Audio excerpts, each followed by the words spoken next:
Subscribe to get contents via mail. Purchase shorthand journals and more.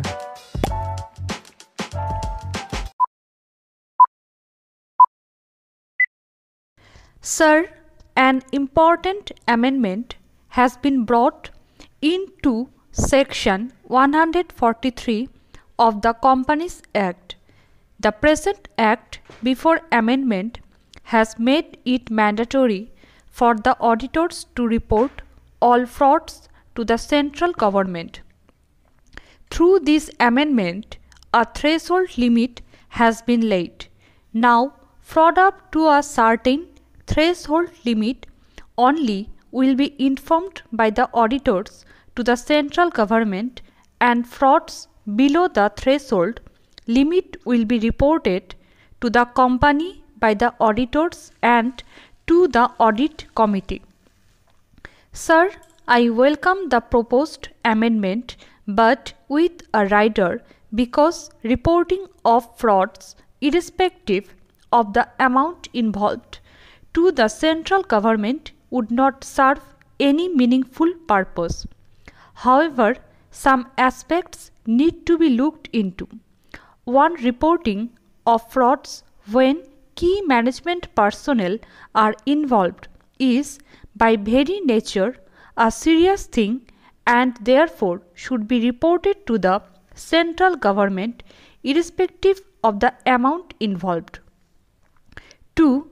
The objective behind the provision could not be achieved unless an effective mechanism is evolved at the central government level to deal with the information on fraud received from the auditors of various companies.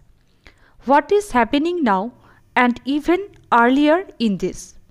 As far as audit reports and CAC comments are concerned, the central government or the concerned ministry has to go through it and file their comments and lay them before both the houses. But I can say this from my experience that the central government is not looking into the various comments of the CAC and the auditors. By bringing this reporting provision, you should strengthen the mechanism to go through fraud and take action within the central government.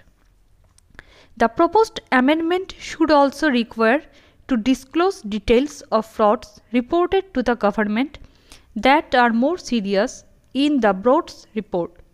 The board report should also contain whatever the auditor reported.